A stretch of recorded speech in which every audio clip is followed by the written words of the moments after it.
Good day, y'all. Thank you so very much for joining me on this quick little episode I wanted to throw together.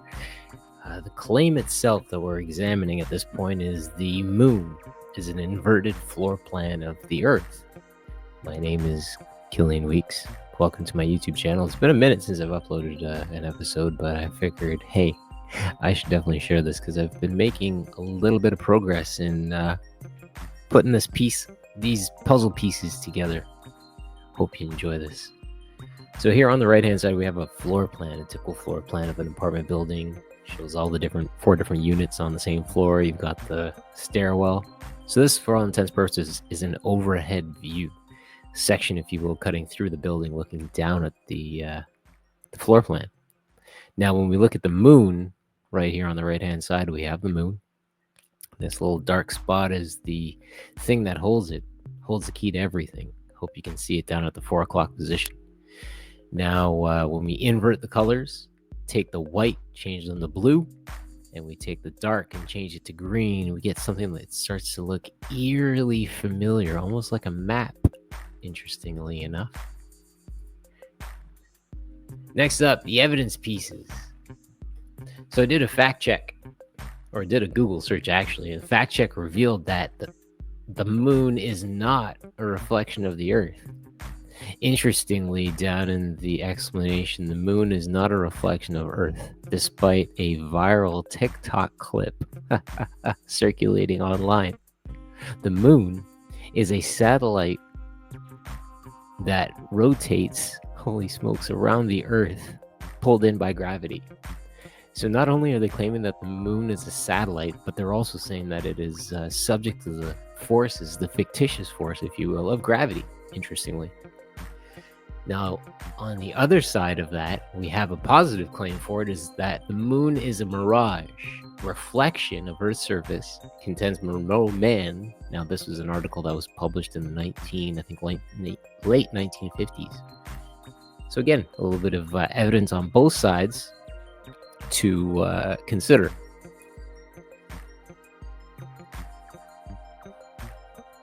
So I took the moon map itself, dropped on some labels. Now we've got location number 1, which would be the Tropic of Cancer. Then you've got line number 2, or location 2, if you will. Not really location, but more of a circular line, reference line, if you will. And that would be the equator. Third one being the Tropic of Capricorn.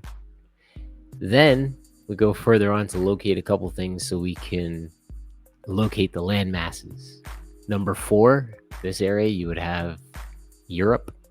Number 5, over here, you would have Africa. And number 6, where I'm from, locally, Canada. Shout out to Canada.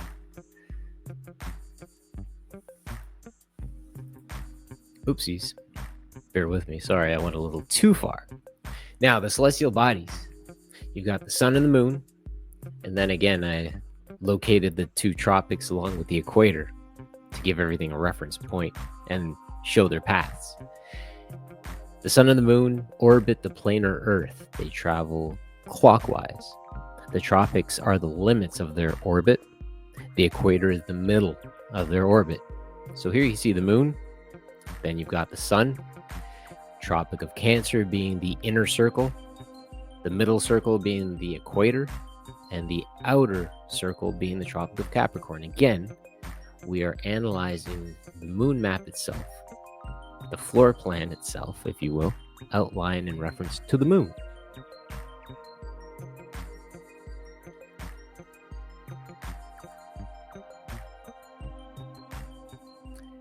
Note, the limits of the orbits are marked by the solstices. Around June 21st, the sun and the moon orbit the limit of the Tropic of Cancer. Around December 21st, the sun and the moon orbit the limit of the Tropic of Capricorn, which is out here. Recently, we had some friends drive down or travel down to the Antarctica, if you will. And for my claim, that would be the outer limits out here, this outer circle, right? Some point they went to some point on this outer circle, and they were able to see the sun for a period of 24 hours.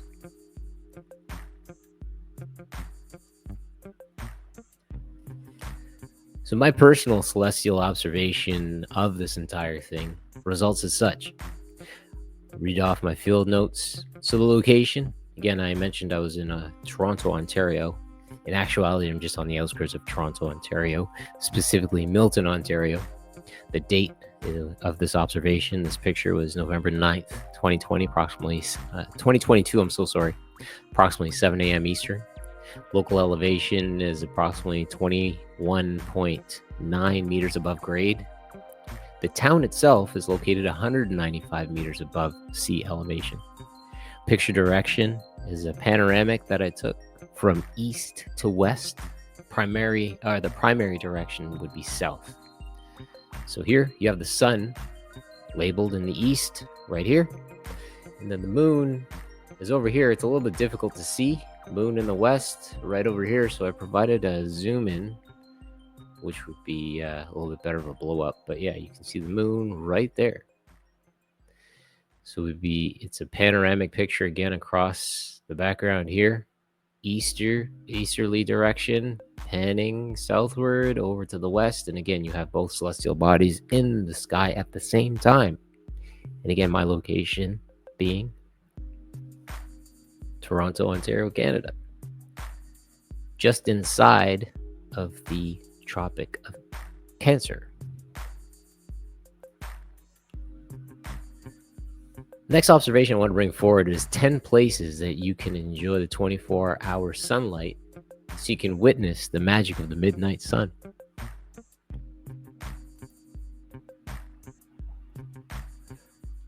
Let's get started. Hey. So the first place we're going to report on is Fairbanks, Alaska. Alaska, which would be right over here, close to the Arctic Circle. Again, this would be the Arctic Circle here, and Alaska would be located right in here. I'm hoping you can see my cursor. If not, that might be a problem. Figure that out later. So yeah, we've got Alaska identified here. Next place we're going to go to is Norway. So the Lofoten, someone hit me up in the comments, correct my horrible enunciation, but the Lofoten Islands, Norway.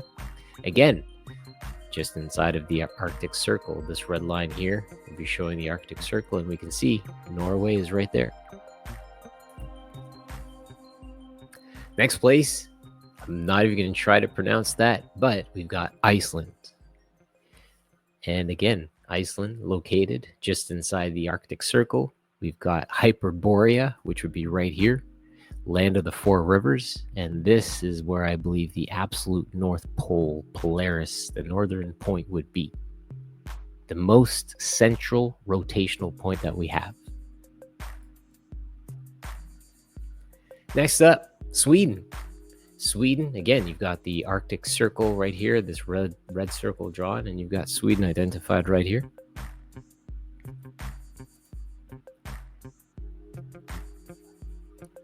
Next up, Norway, right next to Sweden. Again, Arctic Circle right here, Hyperborea. We've got Greenland. We've got Alaska off clip, would be over here. And again, Norway, Sweden, Iceland. Next up, we've got Lapland. I had a bit of trouble finding this place, but I eventually came... I had to look it up and do some searching, but I found it. Just located off the location of Furland, which would be right here. So you have Lapland. Again, the Arctic Circle. Next up, we've got Greenland. Greenland right here. Hyperborea. Again, these are 10 places that we can see the midnight sun during the months of June, around the summer solstice. Then we've got Denmark.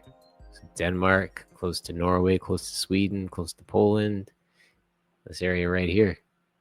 Again, this is all in reference to the United Kingdom, Europe. Then we've got Canada. Shout out to Canada.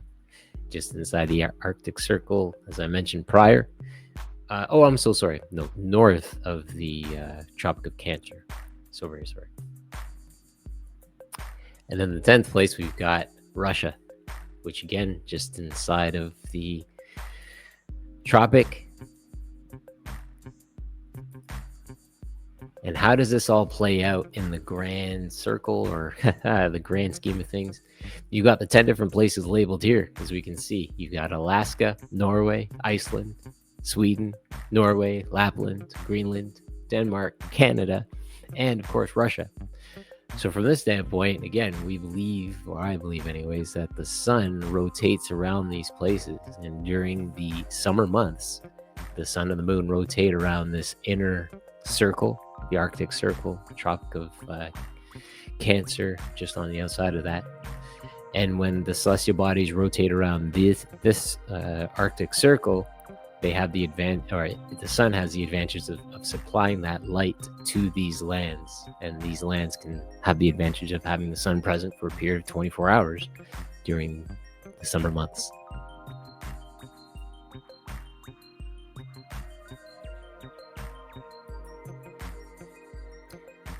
My conclusion: why is the Earth flat?